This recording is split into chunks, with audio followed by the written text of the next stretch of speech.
Olá pessoal, sejam muito bem-vindos ao canal Direito Religioso. Eu sou o Jean Regina. E eu sou o Thiago Vieira e já estava com saudade de estar nesse estúdio. Já estava com saudade de estar aqui com vocês, trazendo conteúdo, falando sobre direito religioso, obviamente, que é essa ferramenta, esse instrumento para a igreja brasileira. E hoje vamos voltar a fazer a nossa revisão de livros, né, doutor Thiago? a nossa resenha, aquelas obras que nos impactaram, aqueles livros que nós gostaríamos que você lesse também, porque direito religioso também é teologia pública. Exatamente. Então, com parceria da nossa querida Casa Editorial Edições Vida Nova, se ajeita na poltrona aí e, meu querido Éder, roda a vinheta!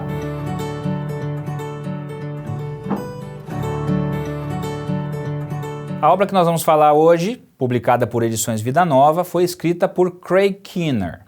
Ele é professor de Novo Testamento do Seminário Teológico de Asbury, mestre pelas Assembleias de Deus em Springfield, no Missouri, e também tem o seu doutorado em Novo Testamento pela Universidade de Duke. É autor de 20 livros, dentre os quais o Comentário Histórico-Cultural da Bíblia, Novo Testamento, o Espírito na Igreja, o que a Bíblia ensina sobre os dons e o Espírito nos Evangelhos, e em Atos, Pureza e Poder Divino, publicados pela Vida Nova. Jean, será que ele está no programa dos Simpsons? Porque ele é de Springfield. Springfield. Eu acho que eu já vi o Keener no Simpsons. É possível. Será que ele esteve no Bar do Mo? No Bar do Mo, fazendo teologia de boteco, teologia no Bar do Mo. Mas voltamos aqui para falar da resenha dessa obra importantíssima. Bom, então o livro mostra a concepção do apóstolo Paulo sobre a mente. Somos convidados a entender qual a perspectiva divina a respeito da fé e os efeitos da regeneração de Cristo na mente do salvo. Primeiro, o autor mostra como Paulo trata da mente pagã corrompida, descrita em Romanos, capítulo 18, versículo 32, Jean, e responde por que os seres humanos são incapazes de discernir a verdade teológica e moral. Durante todos os capítulos, Keener, que não é de Springfield, dos Simpsons, faz comparativos entre o pensamento dos religiosos da época, dos filósofos romanos, dos pais da igreja e também considerações paulinas tecidas sobre a premissa da cosmovisão cristã. Jean. O capítulo 1 do livro mostra que as mentes corrompidas que resistem às evidências racionais da criação são entregues a desejos pecaminosos. Esses se concretizam no uso do corpo para o pecado, distorcendo assim o seu propósito e o seu desígnio, ambos definidos por Deus na sua palavra eterna. Os outros resultados dessa corrupção, eles contêm, né, a escravidão às paixões e também na distorção da imagem de Deus aos olhos do homem, listada por Paulo em Romanos 1, 23. Esse fato é tratado por Cornelius Van Til na sua ilustração dos óculos amarelados. E aqui vale a pena citá-lo, né? Abre aspas. O pecador nasce neste mundo, abrigando em seu coração inimizade contra Deus. Ele não é uma folha em branco, nem uma tábula rasa. Antes, quando ele enxerga, ele o faz através de óculos coloridos. Seus olhos têm icterícia e tudo é amarelo para ele. Quando o crente olha para o céu estrelado, ele vê a glória de Deus. Quando o incrédulo olha, ele vê o Big Bang, a evolução e o acaso. Fecha aspas. Que baita texto, né? Baita citação. E é a partir dessa introdução que Paulo mostra o contraste entre a mente fracassada e a mente renovada.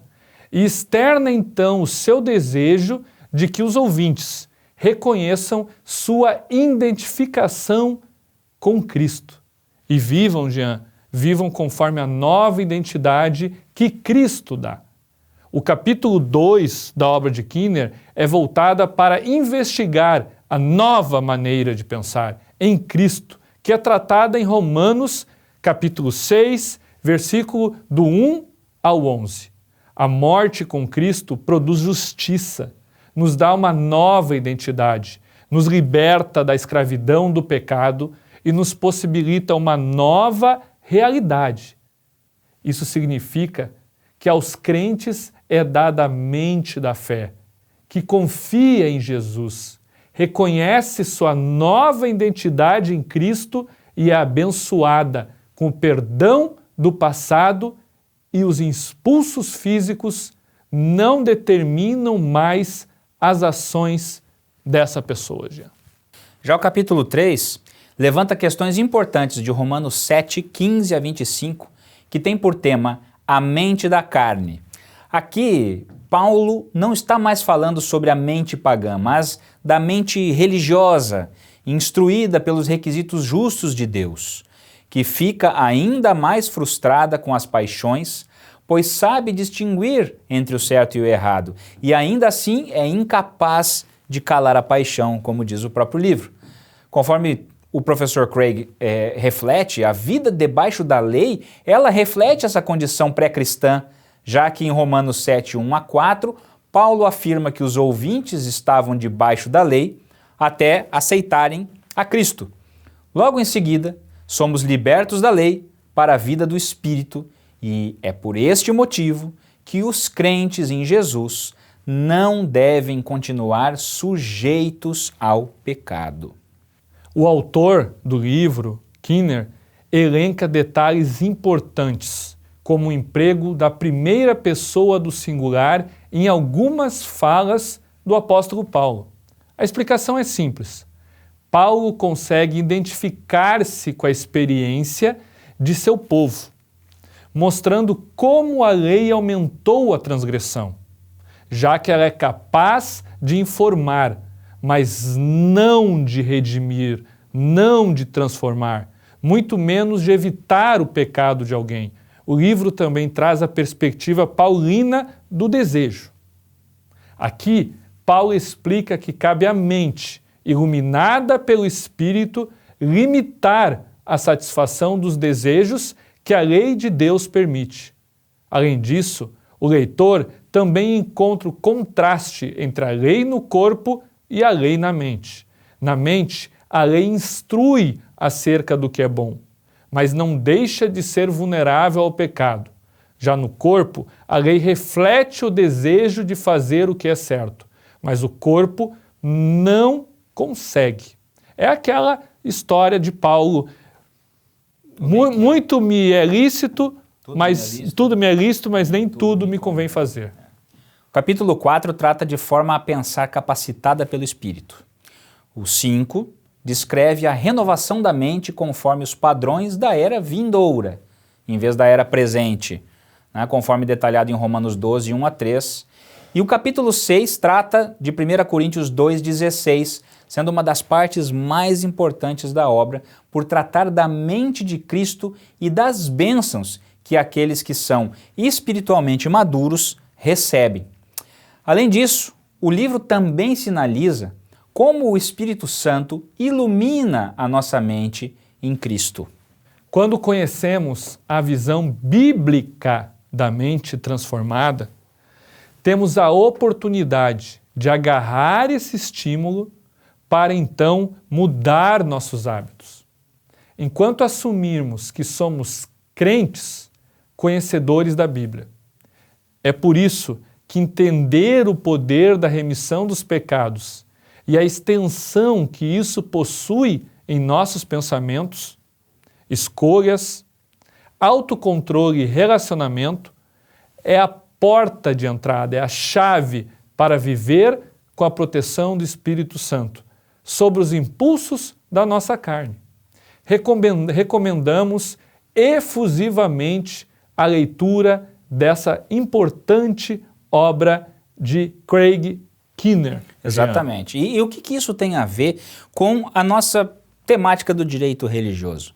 Se essa é a sua teologia, se você concorda com a visão exegética desse livro, será que ela encontra algum paralelo nos estatutos da sua igreja? Na maneira como a sua igreja pratica e exercita a sua fé? Lembrem sempre disso.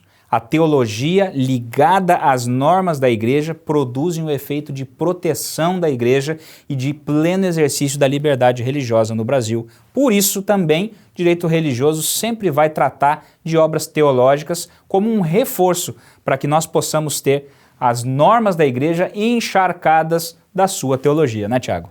Gente, não deixe de compartilhar esse vídeo, de curtir, comente aí, se a sua teologia, sua visão teológica é outra, coloque nos comentários. Indiquem obras. Indique obras de outras visões teológicas para a gente também fazer resenha.